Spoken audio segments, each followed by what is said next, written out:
seat. What are those people thinking? Nuclear hot seat. What have those boys been drinking? Nuclear hot seat. The corium is sinking. Our time to act is shrinking, but our activists are linking. Nuclear hot seat. It's the bomb. Welcome to Nuclear Hot Seat, the weekly international news magazine keeping you up to date on all things anti-nuclear. My name is Libbe HaLevy. I am the producer and host, as well as a survivor of the nuclear accident at 3 Mile Island from just 1 mile away.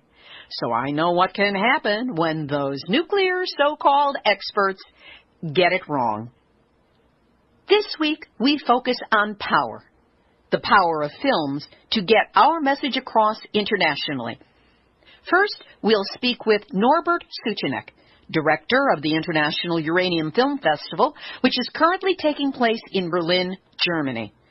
Then, Christian Bruun, executive producer of The Man Who Saved the World, a deeply moving, Hollywood-connected documentary about the Russian soldier in charge of launching a nuclear strike and what happened in 1983 when Russian computers suddenly showed 5 incoming U.S. nuclear warheads, and his was the finger on the retaliatory button. Talk about nuclear power? That's what this film has got. Plus, our regular numbnuts of the week, activist shout-outs, Nuclear Regulatory Commission, DOC, and cover report, and more information on nuclear matters than every Hollywood film produced in the last year contains. All of it coming up in just a few moments. Today is Tuesday, September 29, 2015, and here is the week's anti-nuclear news. According to Japanese researchers, Fukushima's reactor number 2 could have suffered a complete meltdown. Researchers have been monitoring the Daiichi nuclear power plant since April, but say they have found few signs of nuclear fuel at the reactor's core. More bad news out of Fukushima, as details found in the recent International Atomic Energy Agency, IAEA, report on the Fukushima disaster show that the events at Unit 5, which we never talk about, Unit 5, were much more dire than the impression given to the public. Now they tell us. Turns out Unit 5 was in a maintenance outage during the initial disaster that left it in a configuration with no containment. There's a very long, very technical article about this that you can find on fukuleaks.org. Iori Mochizuki and Fukushima Diary report that, according to Japan's Nuclear Regulatory Authority, Tokyo still has fallout from the Fukushima nuclear disaster. In a report released on August 31st, 0.88 millibecquerels per cubic meter of cesium-134 and 137 fell onto Tokyo this past July. The cesium-134 is a marker for radioactivity released by the Fukushima facility. Other radionuclide density was not reported. Remember the rains that hit northeast Japan on September 11 and carried away, here's the latest count, 439 large plastic bags that contained radioactive soil, grass, and tree branches from the decontamination process, redistributing the deadly wealth. Now the Environment Ministry of Japan says it will better manage garbage bags holding radioactive soil and weeds in Fukushima Prefecture, and that nearly 400 of them have been recovered. That's the good news. The bad news? Most of them were empty. The officials' big fix is going to be to move the bags to high ground or fix the bags with ropes to prevent them from being washed away by heavy rain and typhoons. Don't hold your breath. Japan's Ministry of Health, Labor, and Welfare announced high levels of cesium-134 and 137 were detected from mushrooms that were already sold. The highest density was 420 becquerels per kilogram from Shimiji. Japan's limit is 100 becquerels per kilogram, but hey, here in the U.S., we can do 1,200. So ship those puppies over here, and they will be legal. Not healthy, just legal. Dairy farmers in Fukushima, who were forced to suspend business following the start of the nuclear accident there in 2011, are restarting the dairy industry with 580 cows. Dairy is among the most contaminated of food sources because cows eat grass upon which has settled any fallout that came from the skies or came down from rain. And now, Nuclear hot seat, nuclear hot seat, nuclear hot seat, none that's awake. Toshiaki Endo, who is the Japanese minister for the Tokyo Olympics in 2020, said on Tuesday, September 29th, that locations outside of Tokyo, including disaster-hit Fukushima Prefecture, should host 5 proposed sports if they are added to the program of the 2020 Games in Tokyo. These 5 sports are baseball for men and softball for women, karate, skateboard, sports climbing, and surfing. Surfing! In the ocean outside of Fukushima. What could go wrong? Endo has been advocating Fukushima's hosting of the Olympic events as a way to highlight the region's reconstruction from the 2011 earthquake and tsunami, while not bothering to mention the still ongoing crisis with the melted-down nuclear reactors that are still bubbling away there on the coast. Endo said, "I'd like to make a request for baseball or softball qualifying rounds to be held in regional towns and cities if possible. Here's my request to the International Olympic Committee. Do not, repeat, not, sanction these sports for the 2020 Tokyo Olympics. I'm sorry, my apologies to the athletes, but if you value your life and your genetic future, it's just not worth a hunk of metal hung on a cord around your neck, no matter what color that metal may be. And that's why you, Toshiaki Endo, and probably even you, the International Olympic Committee, are this week's Nuclear hot seat, none that's out of weight. And we are sorry to hear from Days Japan, sad news, that a little girl who enjoyed going to the Kuminosato beach camp for Fukushima kids that took place in Okinawa passed away from brain tumors at the end of last year. She was just over a year old at the time of the Fukushima accident. How dare they try to say that nobody died? Over to the U.S., where for the 3rd time this year, there has been an accident at the Honeywell uranium processing plant in Metropolis, Illinois, near the Kentucky border. A semi-truck transporting yellowcake uranium caught on fire at the Honeywell gates. This qualified as a Nuclear Regulatory Commission alert, which is the second of a 4-tiered system for determining whether or not it's time to kiss your posterior behind. Up 2, 2 from the top. The Pilgrim Nuclear Power Plant in Massachusetts may be shutting down because the Nuclear Regulatory Commission downgraded the safety rating of the 43-year-old plant, naming it one of the 3 least safe units among the nation's 99. And with multi-million-dollar repairs now on the line, Entergy Corporation, the slumlord conglomerate that owns Pilgrim, doesn't know whether they want to ante up the money or not. Shut it down. Shut it all down. An investigation by San Diego's NBC TV affiliate has found evidence of radioactive debris on the beach at San Onofre and labeled their handling of nuclear waste sloppy. High radiation levels in trailers endangered Southern California Edison employees so badly that at times the Nuclear Regulatory Commission inspectors refused to perform routine radiation surveys.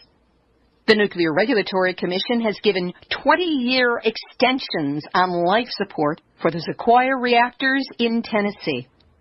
34-year-old Unit 1 can run until 2040, and 32-year-old Unit 2 is allowed to run until 2041. Would you trust your life to a car that old? And the Hope Creek reactor in New Jersey, just 138 miles from Manhattan, experienced a scram an emergency shutdown on September 28th following a trip of both reactor recirculation pumps. That's the cooling system.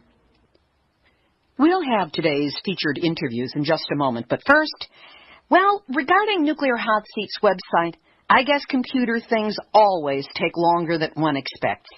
And having to restore the database from our website of over 220 audio recordings with supporting material is proving to be much more complex than anyone anticipated. What we've got as a website so far is still way too glitchy to be able to post and make available, but we are continuing to work diligently towards resolution of all the issues. So I want to say, first of all, to all of you, thank you for your patience. We'll get to this as soon as we can. We will get this up as soon as we can. And for those of you who have donated to the Nuclear Hot Seat site to cover expenses for the website fix, thank you again for all of your support. It could not have even been attempted without your generous donations. We are now less than $100 away from hitting the amount that we needed to raise to cover this work. Even in its glitchy form, this new site is better looking, more functional, far more searchable, and more secure than ever before. And we still have that temporary landing page at nuclearhotseat.com where you can access download links to the last few weeks of the show. That's where you'll also find that secure link to make a donation, either through PayPal or directly from your credit or debit card. So let's close this campaign out, at least from the financial side of it. If you have ever thought of donating to Nuclear Hot Seat, please do it now. Any amount is appreciated, and no amount is insignificant. Every donation, no matter the size, is a sign of your caring about the show, and that alone helps keep the show and me going. So please don't wait. We are very, very, very close to having the full amount of money necessary. Just go to nuclearhotseat.com to find the secure donate link.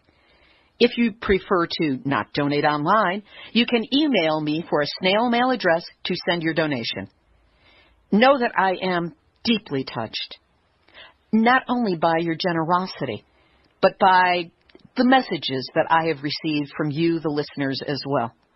So whatever you can do to help us get over this last little hump, I thank you in advance. This week, Nuclear Hot Seat is focusing on films, starting with the International Uranium Film Festival. It is again screening films on all aspects of the nuclear issue and have them from around the world, including Germany, Japan, Italy, France, Macedonia, Spain, Denmark, Brazil, Poland, Austria, India, Ukraine, Ireland, Tajikistan, Australia, and the United States. I caught up with the festival's director, Norbert Suchenek, who's in Berlin from his home base in Rio, between his responsibilities with the film festival in order to find out the latest and get a rundown on just a few of the films being shown this week. Norbert Suchenek, welcome back to Nuclear Hot Seat. Thank you. I'm glad to be back in L.A. But only virtually, because right now we're talking and you are in Berlin for the current iteration of the International Uranium Film Festival, which you created and you produce in so many locations. What is going on currently in Berlin? How is it going? What is going on at the moment is we are screening at the moment one beautiful film about the Chernobyl accident. It's a movie, and it's a very romantic movie about one of the soldiers, a heavily contaminated soldier who fell in love in a nice girl who was still living in the abandoned city of Chernobyl. So what happens now? So this is a drama. It's a drama, yes. What country is it from? Ukraine. And it's a new production, and of course we will show it in other places too. And today it's the first time that the film is shown in Berlin with German subtitles. How many films do you have in this film festival in Berlin? We have now exact 29 films. And you're going to be showing them over what period of time? We started last week on September 24, and we will have the last screening next week in September 13. It's 6 days. And on the 7th day, you're exhausted and fly back to Rio. Yes, at the 7th day. What is the buzz that's being created? Is there a particular film, or are there films that are showing up to spark interest beyond just a few hardcore anti-nuclear people, but where there's really interest in the film as a film? Most of the films that we selected are not only for nuclear hardcores. They are for everybody.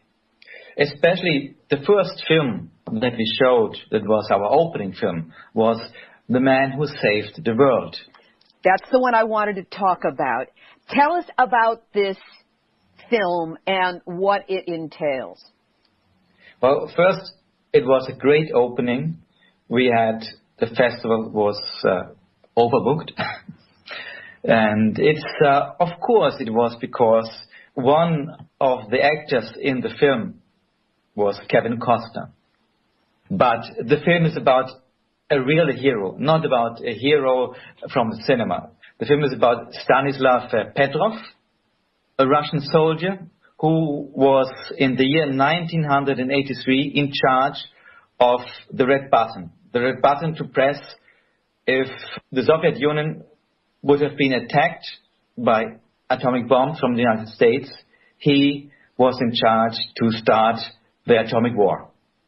In September 1983, the computers in Russia said, well, we are attacked by 6 atomic bombs coming from the United States of America. And he had 15 minutes to decide, is it a real attack or is it just a computer error? That's quite an edgy place to be and a great place to pitch a movie. You're saying this is a true story, but this was not done as a documentary, it was done as a drama? No, it was done as a documentary, but we say a doc fiction. And with Kevin Costner in it. Did he appear for this? He was really in it. No.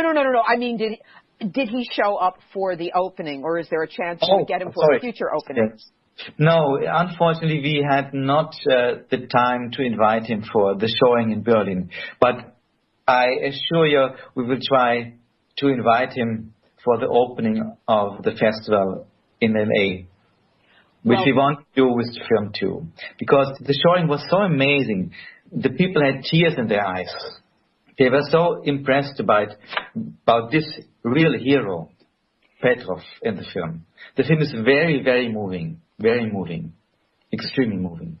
That's one of the things that film can do as a medium that so often is lacking from our discourse in the movement, and that is bring up the emotional connection to what is being discussed in a way that people can communally experience it. I understand that you had an Indian filmmaker who showed up who also brought a very powerful film with him. Can you tell us a bit about that one? Well, that film from Pravet, it's a road movie. He simply goes from one nuclear power plant to the next over all of India to show what happens over there. What happens with the population around all the places. And it's an easy movie, easy made, but it's powerful because it's shocking. Everybody knows, if you watch films like Pandora's Promise, or if you watch the news, everybody thinks nuclear power is clean and safe.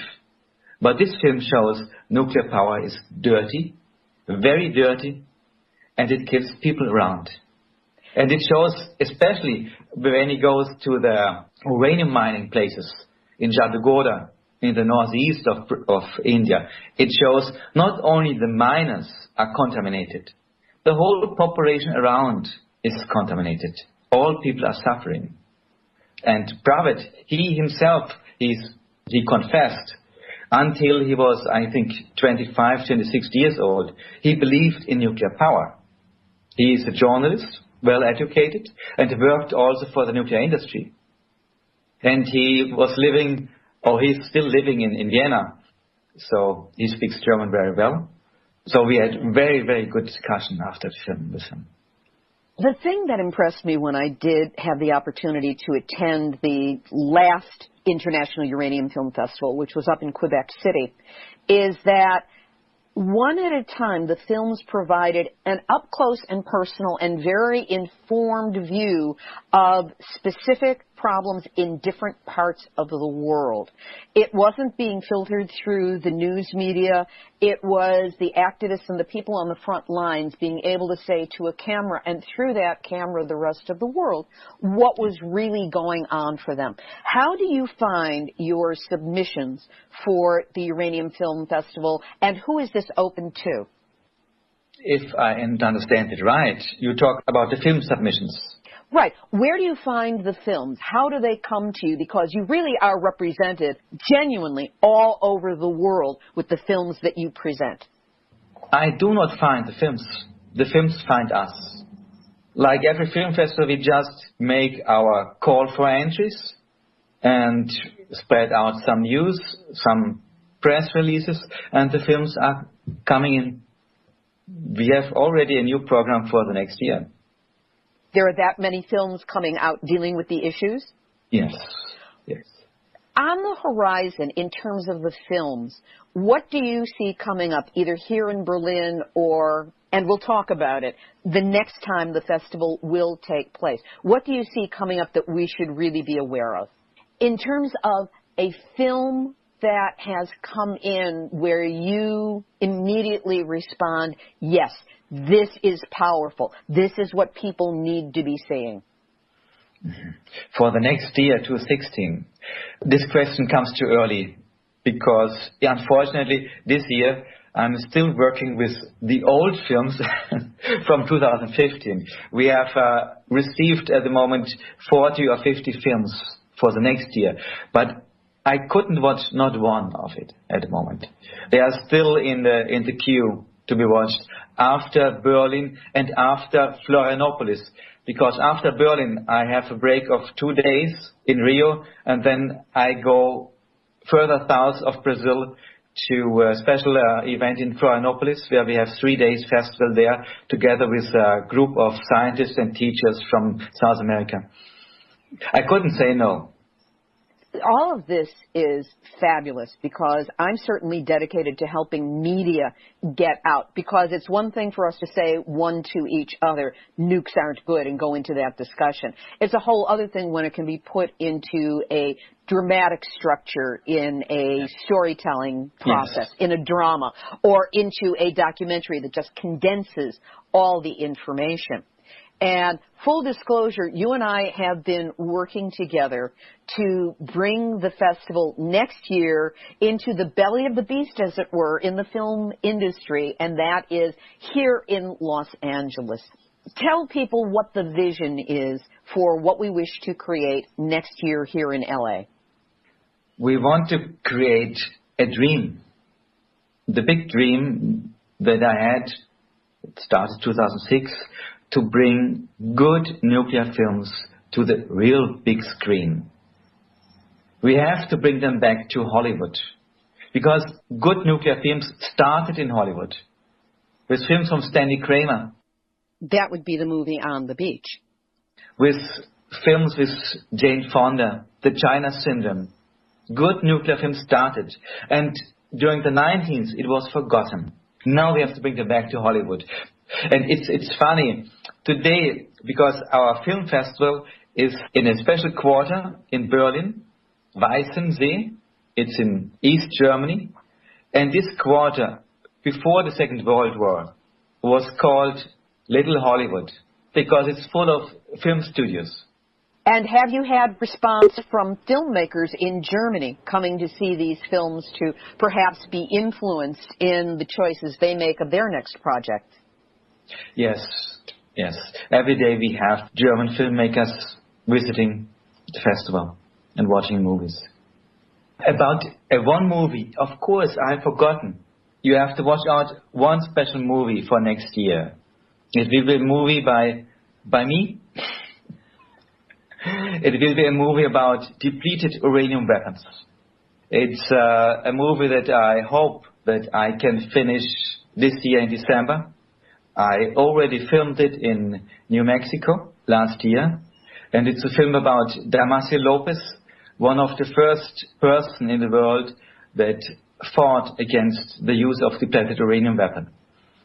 And he will come to Rio in October so that we can finish the work together. Wonderful. What are the range of topics represented by the current festival? We've certainly mentioned The Man Who Saved the World. By the way, is that one going to be shown in Los Angeles as well as part of the festival? Of course, of course. So what are some of the other topics that have been covered, the other aspects of the issue that have come to the fore, either issues based on countries or based on different subject matter within the nuclear context? Well, of course, next year, 2016, we will face 5 years of Fukushima. So I think one of the focuses in LA will be Fukushima. We will start, I hope so, with films about Fukushima in March. And the second focus, of course, we have 30 years of Chernobyl, so we should show films from Chernobyl. We will end with 3 Mile Island, because we have to remember the wonderful film, The China Syndrome, because it changed the world. Yes, it did. Because I was at 3 Mile Island and had not yet seen the film, it took me 16 years before I was not afraid of it enough to be able to watch it. And even then, it triggered very deep emotional responses to me. And I've used the film many times as a cornerstone to do speaking engagements in libraries, show the film, have the discussion with the audience afterwards. So these films have an afterlife that can continue to have tremendous impact on this issue and on people's perception of it. Yeah. Now, with you coming to Southern California, will there be any outreach or emphasis on issues dealing with California? For example, the shutdown of San Onofre, the problems we have with the Santa Susana Field Lab meltdown, and also Diablo Canyon, which at this time of speaking is still in operation, but we've got our fingers crossed that it will be shut down sometime very soon. Of course. It's a very important part, and I want to encourage everybody who made a video or animation or any kind of stuff about nuclear power plants, nuclear issues, radioactivity in Southern California. Please send your production, send your work to the Uranium Film Festival. We are eager to watch it and maybe to screen it in LA. Is there any submission process they need to go to that has a fee attached to it? No, it's everything without fee. Just go to the website and read the entry form and send the DVD. And is there a time limit on it? The time limit is the last day of January. That's the last chance. So if people are currently working on films, and I know of 3 right now that are being worked on dealing with Southern California issues. If they're working on it, they have October, November, December, January. They've got 4 months to crash down and finish it in time to get it to you for consideration for this new festival that will be taking place in the U.S. in Hollywood. Yes. Norbert Suchenek, thank you so much for the work that you have been doing for the last 5 years putting together the Uranium Film Festival, the International Uranium Film Festival. We, of course, look forward to it coming to Los Angeles. And for now, thank you for again being my guest on Nuclear Hot Seat. Thank you again, Libbe. It was my pleasure. That was Norbert Suchenek, director of the International Uranium Film Festival. Filmmakers interested in participating in the 2016 festival can find information and the submission form at uraniumfilmfestival.org. I just love the way the universe operates. Shortly after I finished interviewing Norbert, I got a call from Kat Kramer. Kat is the daughter of famed film director Stanley Kramer, who directed On the Beach, among so many other wonderful films. Kat was inviting me to a screening that same night, hosted by the Los Angeles chapter of Physicians for Social Responsibility, that was presenting the very film I had just been discussing with Norbert, The Man Who Saved the World. It's a documentary about Stanislav Petrov, the Russian soldier who, in 1983, held the fate of the world in his hands. Stanislav was in charge of Russia's nuclear launch facility when the computers showed that the United States had launched 5 warheads at his country. Protocol, nationalism, pressure from those in the control room, and the expectations of his position all pressured Stanislav to order the button be pushed that would start World War III and probably end life as we knew it on Earth. But he did not. And he paid a tremendous price in his life for having done the right thing.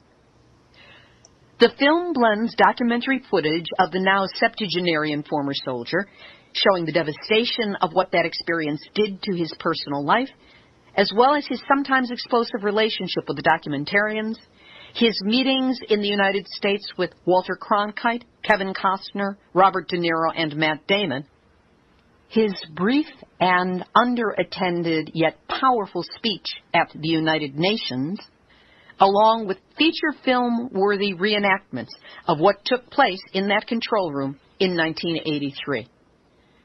Powerful yet understated, with an emotional kick that sneaks up on you, this film is already having an impact on the world, as you will learn from this next interview with the film's executive producer, Christopher Bruun. We talked about how the production came about, and some mind-blowing specifics came to the fore on the impact of this film already in a world that has largely fallen into amnesia about the menace of nuclear bombs. Christian Bruun, welcome to Nuclear Hot Seat. Thank you. Thanks for having me. You worked on The Man Who Saved the World. First of all, what was your position on the film, and how did you become involved with it? I am the executive producer of the film. I joined the project about 5 years ago. My good friend Peter Anthony in Copenhagen had started the film years ago, about 9 years ago now, along with producer Jacob Staberg. They had been working diligently for years to do this documentary and doing all the research and interviewing people and filming. And then about 5 years ago, we needed to wrap up the movie and sort of change direction a little bit of how the film was put together, and that's when I joined, along with Mark Romeo, my producing partner. So Peter Anthony, the director, and Jacob Staberg, the producer, are out of Copenhagen. So they had started this project about 9 years ago after they saw a little 1-minute news clip in Denmark and decided that Stanislav Petrov needed a little more than 60 seconds on the air. What did it take to track down Stanislav Petrov when there was first the awareness that this story existed and that he still existed? It turned out not to be so difficult to find him, but there was a little bit of investigation first to figure out if he was there, if he was still alive. But there had been a couple of interviews and a couple of articles about him that they could go and talk to the journalists and figure out where he was. So it wasn't as hard. It was just that in general there was really no information other than a few articles. There was no mainstream information about him out there. It seems shocking that someone who had done something so magnificent and so ultimately important had been virtually ignored by the world. Was that the case in the Soviet Union, or was there more awareness of him and what he did in that country? There was no awareness, and even to this day there is no awareness. I think today it's somehow still an embarrassment to a military system.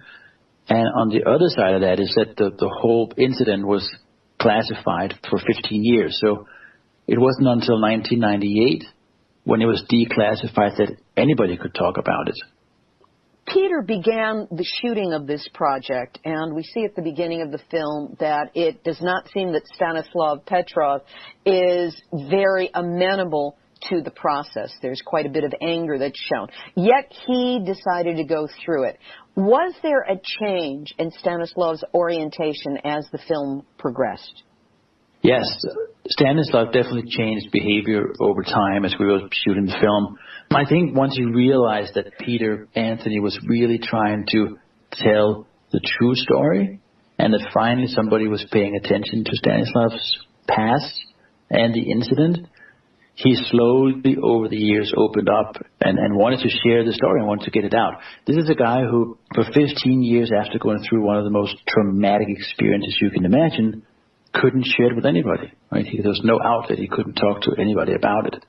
So even after it was declassified, Stanislav, it took him a while to realize that he was allowed to talk about it. He would even turn away journalists who showed up at his door when they heard about it. He would turn them away. He thought maybe they were testing him to see if he was going to give away state secrets. So it took a while for Stanislav to even come to terms with the fact that he could talk about it publicly. And then I think he also making sure that the story was told correctly, because it has such a big and negative influence on his life. He wasn't keen on sharing any of that personal information in the beginning. And that really, to Peter Anthony's credit, is like what he spent years getting to and getting under the skin of Stanislav Petrov to get that personal side of the story. So when you do see in the film that Stanislav, in the beginning of the film and sort of throughout the film, gets upset and gets angry whenever we mention his mother and whenever we get into any sort of personal aspects of how it affected his life, he's just very uncomfortable with the whole situation. I think he hasn't come to terms with it yet. Not to give anything away from the film. Of course, something happens in the film where he does come to terms with it. But again, it was like a 6-year process for Peter to work his way in there to build the trust and the confidence. And also just for Stanislav to change himself, you know. That was one of the things in watching the film that struck me as being so remarkable, because we're all used to the big nuclear story, which can be so overwhelming. But here what we are shown is a very delicate, a very touching personal story that has huge resonance to the larger nuclear story. It was like the personal and the political blended in a way that felt seamless to me in the audience, so that the ultimate moment at the end was truly deeply moving and deeply touching. This brings me to the point of the form of the film, which I know has confused a lot of the critics who have seen it. And that is, it's a documentary. You're shooting live footage of the actual man. But then you have segments in it which take us back into that Cold War era and what he actually went through as one after another 5 different nuclear bombs were reported by the computer system as coming towards Russia, and the entire fate of the world rested on his shoulder. How did you come to that particular structure for the movie? I think it was clear during the filming of the documentary portion early on that there was more to the story and that there was a deeper understanding of Petrov himself.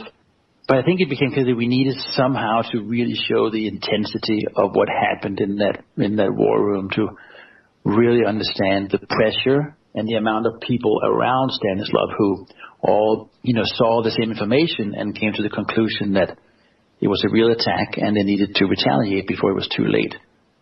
So it wasn't just Stanislav against himself and figuring out, it was also him against a lot of people who are in a system where one is supposed to follow protocol and follow orders. So once we made the decision to go in and do a reenactment of what happened in 1983, we decided to really bring up the level of production and to make it seem like a regular film. All the way back to Earl Morris, documentarians have done recreations, and sometimes they come with a slightly negative connotation and they're not so well made. I think Peter really pulled off something incredible here that just looks like a regular movie.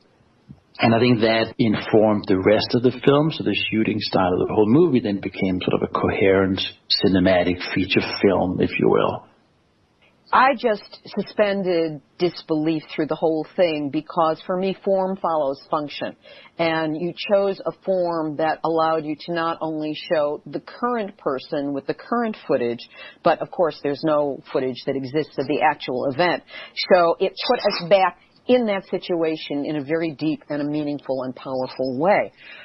Also in the film, in the documentary section, there's quite a bit of Hollywood connection. There's poor Matt Damon, unfortunately, does not come across that well in it.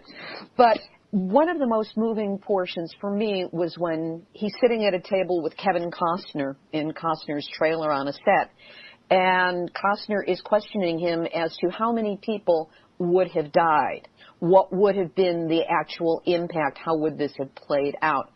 And in watching Costner, he's not moving his face, we're not seeing any response from him, but at the same time one gets a sense of exactly how deeply that information is impacting him. That was a moment when it became tremendously real for me. What did it take to get the cooperation of so many people within the Hollywood community to be filmed and be part of this documentary? Well, when we approached people to be in the film and people that Stanislav wanted to meet up with, once they knew who he was, everybody wanted to be there. There was not a question. Everybody embraced it. And Kevin Costner was one of the first people who, back in the late 90s, heard about the incident. So he was hugely instrumental in bringing the story out and also getting him over to the UN and shine a light on it. So he was definitely, right away, he was on board and wanted to meet with Stanislav. Matt Damon, it's all done in a very loving kind of way, just like a little funny joke in there. But they were very gracious, Robert De Niro and then Matt Damon, just to even meet with Stanislav. You've also received some impressive support in the making of the film and also since it has been concluded from people not only in the Hollywood community, but also people in the political world. Tell us some of the response, the early response that has come from the film, and how you've been supported in getting it out. Well, we've gotten a tremendous amount of support from a lot of different groups, and it's a very interesting collaboration between people of and groups of all various kinds of backgrounds. So when we opened the film in New York last week, the president of the General Assembly of the United Nations came to open the film and give an introductory speech. And after the film, during the Q&A, he, in fact, deemed the film to be so important that he wanted to endorse it. So he gave us a personal letter that is addressed to all the delegates at the summit at the UN this week for all the world leaders. So he is endorsing the film, and a copy of the film is given to every head of state that's at the General Assembly this week. We have also gotten a lot of faith and moral-based organizations behind the film. The Pope has been giving a copy of the film, various other religious groups behind the film, helping us to reach out and just really get the word out, because as it turns out, everybody can come together and agree on world peace and getting rid of weapons that can undo all of humanity. How is the film currently being distributed, and where does it go next? In other words, for the listeners of Nuclear Hot Seat who are very motivated around this issue, where can they go to see the film, and when can they do so? Well, so we just opened the film last week in New York for 1 week, and it's in LA this week, ending on Thursday. So it's just a little initial run, a limited release of the film that's going to lead up to a wider release in January. So from now till January, anybody who wants to get involved can contact us, and we can set up special screenings. We can really activate the grassroots movement to host screenings when the film comes out in January, and just really get involved, because the more people we get behind this, the more people we can inform about the dangers of nuclear weapons. So I really encourage that. And we also, from now till January, we're inviting Stanislav back to the U.S. There's several groups that want to present him with peace prizes, and we are working on a campaign to get him nominated for the Nobel Peace Prize. So we're fundraising right now to get him back over here in either late October or early November. It's very exciting, and hopefully we can reunite him with Kevin Costner. That would be wonderful, and I can think of no one who deserves the Peace Prize more than Stanislav Petrov. The film also, I know, was just screened in the last week at the Uranium Film Festival, which is taking place right now in Berlin. And word that we heard was that it was tremendously well received, that people were crying. There was a very powerful outpouring of emotion at the end of the film and in the discussion that followed. And it is also going to be featured in the Uranium Film Festival when it comes to Los Angeles. Right now, we are looking at doing so in March of next year, where, of course, it would be featured. And it would be lovely to get Stanislav Petrov here for that as well. Absolutely. Well, he loves to travel. He's 76 years old, but he's really appreciative now of the fact that people have started to care about this. And like I mentioned earlier in the interview, that he's not being recognized in Russia at all. The movie hasn't come out there. There's very little knowledge of who he is. So we're doing everything we can to spread the word and get it out, and also get the film released in Russia. That would be spectacular. In essence, one might say that you and the other filmmakers are the men and perhaps women who saved the man who saved the world. Well, that's very kind of you to say, but it has definitely been a long journey, especially for Peter Anthony and Jacob Stayberg in Denmark. It's been a 9-year journey, but I think we were all just overwhelmed with the support and also the reactions to the film. It really couldn't have been expected. Also, the times we're in right now, that nuclear weapons have once again come to the forefront of news, and also something that we realize we all need to start worrying about again. 9 years ago, it was much less of an apparent issue than now it, of course, is. We did a college tour of the film earlier this year at about 30 colleges, and what was so amazing to see was that there were science departments, physics departments, theology, international study, peace study, global studies. They all came together and hosted these screenings, and they all, again, came together. So you have religion and science meeting and agreeing on at least something, that we should all join up and try to get rid of these weapons. So that, and then just being in a theater with an audience too, who really respond and react to Stanislav's personal story. And I will say that what really, to me, makes the film so powerful, and again, all to the credit of Peter Anthony, is that he managed to mirror the two stories of the importance of what happened in 1983 and the importance of understanding the dangers of nuclear weapons, but mirroring that with the personal downfall of Stanislav Petrov, and then the redemption and all that in the film. But when people see the film, they come up afterwards and they say they've never seen anything put together in this particular way that is so emotionally impactful. It was very emotionally impactful. If people wish to learn more about the film and contact you, where can they go? They can go to themanwhosavedtheworldmovie.com, and also on Indiegogo we have The Man Who Saved the World campaign where people can contact me, and they can also pitch in if they want to support our efforts to bring over Stanislav to the U.S. Here's hoping that we get a chance to see him and thank him in person very soon. And thanks to you, Christian Bruun, Peter Anthony, and all the others who worked so hard to get this film together. And thank you for being my guest today on Nuclear Hot Seat. Thank you for having me. That was Christian Bruun, the executive producer of The Man Who Saved the World. You can learn more about the film and contact him regarding booking a screening at themanwhosavedtheworldmovie.com. One more movie note. The Physicians for Social Responsibility's Nuke Busters short film competition has announced its winners. Congratulations to Jonathan Deaton, the student filmmaker who took home first prize and $5,000 for his 4-minute film about millennials and the nuclear bomb called Join the Conversation. We'll be talking with some of the winners of this competition as soon as we can arrange the interviews.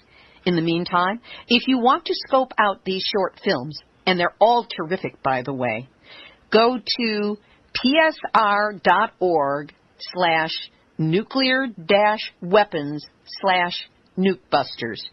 Or just search around the site and put in Nuke Busters, one word, and it should come up. Activist shout-out. The people of St. Louis need our help. There's a petition on change.org that needs your signature. Here's what's going on. We covered it last week on Nuclear Hot Seat as well. The Bridgeton landfill in Bridgeton, Missouri, sits on 52 acres in a Missouri River floodplain that is home to a large underground fire. This fire is advancing towards illegally dumped radioactive waste in the contiguous Westlake landfill, which is an EPA Superfund site. A recently released fire report indicates that this fire may reach the radioactive waste in as few as 3 to 6 months. The report also warns of risk factors including site collapse, hydrogen explosion, and day lightning fire, which could disperse radioactive particulates throughout the greater St. Louis metropolitan area. The petition calls on Missouri Governor Jay Nixon to use his emergency declaration powers to mitigate and extinguish the fire and provide proper advance emergency planning for the people in the area. You can access this petition at change.org. Search for it under gov-J-Nixon, like former President Nixon, no relation, and you'll find the petition there. Please sign, please forward on your social media. And I just got to toot my own horn. I got a message earlier this week from Dr. Ian Fairley in the UK. I interviewed him on Nuclear Hot Seat number 217 just last month, and he had this comment. He said, "Our radio podcast on child leukemias near nuclear power plants had some effect, I think. My website manager tells me my 2014 post on this suddenly received 555 hits from the U.S. in 1 week in September. Good news." I'll say that's good news. It absolutely made my day, if not my week.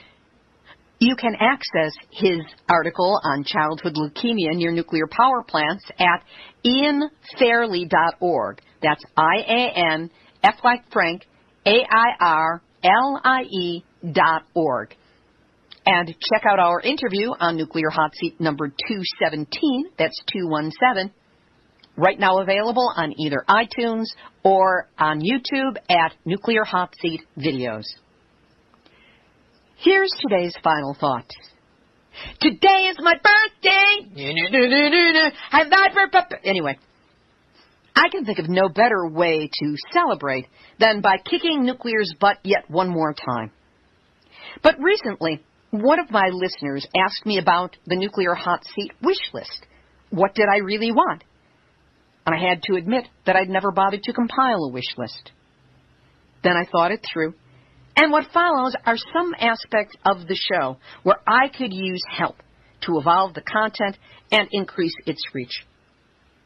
Much of what I wish to accomplish depends on successfully completing this website recreation and relaunch so that there is a solid, secure platform to send people to, as well as a no bandwidth charge hosting package so that it doesn't matter how many people come to the site and download the program, it's not going to cost me a small fortune. But beyond that, here are some things where, if you can help, it would be really appreciated to get a crew of people together and let's see what we can do to get Nuclear Hot Seat further into the world. The first thing is that I need volunteer assistance in posting the show on Tuesday nights or Wednesday mornings. This is to help get it out to the usual online channels like Facebook and Twitter. If there were just 10 volunteers taking on 10 different online sites each, the job would get done in a breeze, and I wouldn't spend the last hour to 90 minutes of a Tuesday night trying to get the show out. I'm looking for contact with other online networks that want to carry the show every week, no charge online as long as they're a free show. This is the way that UCY.TV does, and I want to get into that cooperative position with other online networks. Just spread the reach out to get the information out. I'm also looking for contact to community radio stations. These are the small volunteer stations that play only in a little local area. But I know that there are several that I've had contact with that wanted to play the show, and I need to be in contact with them, and more importantly, have someone to serve as liaison to these stations so that their needs get served and don't get lost in the crush of everything else that I'm doing. My ultimate goal is to get this show picked up by a broadcast, cable, or best case possible, satellite platform. So if anybody can help me with that, please let me know. Still looking for contacts to any of the comedy programs that cover the week's news. John Oliver, whom I love to the depths of my being. Trevor Noah, who seems to be doing a good job so far in filling some very big shoes with Jon Stewart. Larry Gilmore, Stephen Colbert. I'm looking to write nuclear jokes, consult on where the comic not-so-funny bone is on the issue, or research stories for them to use on the air. Any contacts will help me get through the door. Beyond that, for the site itself, I need a reliable, dedicated webmaster to monitor the website, update, handle problems, check on security every week, and this would preferably be someone within the anti-nuclear movement. A social media master to structure and help implement cutting-edge online strategies to build the audience. Someone to help create a database of reporters who have covered nuclear issues so that they can be added to the email list and I can be in contact with them in their local communities. Help creating informational videos based on nuclear hot seat stories, little 1-minute nuclear hot seat sound bites. A sound box for me and my mic so that I can record without background noises, which I duck away from all the time. Help updating the email list on my server, a cartoonist to illustrate some of the nuclear numbnuts that I have come up with, a travel budget so that I can cover more events live and in person, and of course the Holy Grail, a stipend to me so that I can work on the show and nuclear issues full time. That's the wish list. And I would be remiss if I did not acknowledge some of the people who have helped me get this far, such as Joni Ray and Ms. Milky the Clown, who are responsible totally for what shows up on the Nuclear Hot Seat Videos site on YouTube. So that's the wish list. As someone wise once said to me, they're wishes. Go for it. Don't hold back. So that's what I've done. I haven't held back. If you can help with any of these, send an email to me at info@nuclearhotseat.com. And if you don't have any of these resources yet, just go on Facebook and wish me a happy birthday, as way more than 100 of you did before I even woke up this morning. What a great way to start the day. And if you really want to give me a gift that keeps on giving, invite me into a Facebook Scrabble game with you. That's my addiction of choice, and I'm not going to go to a 12-step program to get over it. This has been Nuclear Hot Seat for Tuesday, September 29th, 2015. Material for this week's program has been researched and compiled from ENEnews.com, RT.com, NHK, FukuLeaks.org, SimplyInfo.org, Fukushima_diary.com, and our friend Iori Mochizuki, Japan-Times.co, JapanTimes.co.jp, PSR.org, Days Japan, Nuclear Regulatory Commission, WPSDLocal6.com, EastCountyMagazine.org, WCSStorage.com, BostonGlobe.com, TimesFreePress.com, Dianuke.org, Informable.com, and our esteemed colleague Lucas Hickson, the brain-eating zombies at World Nuclear News, and the dedicated, big-hearted Nuclear Hot Seat community on Facebook, which you, yes you, and everyone you know are invited to join. Theme music written by me, sung by Marilee Weber, accompanied by John Barnard.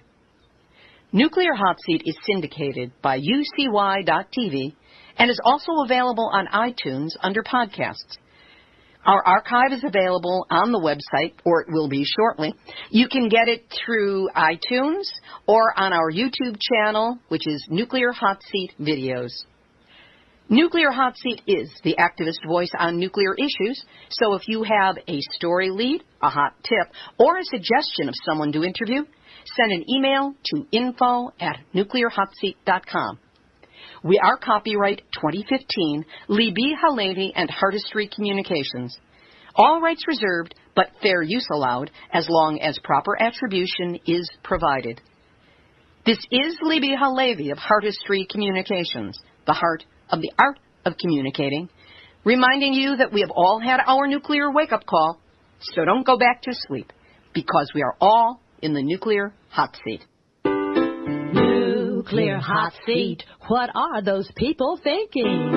Nuclear hot seat, what have those boys been drinking? Nuclear hot seat, the corium is sinking. Our time to act is is shrinking, but the activists are linking.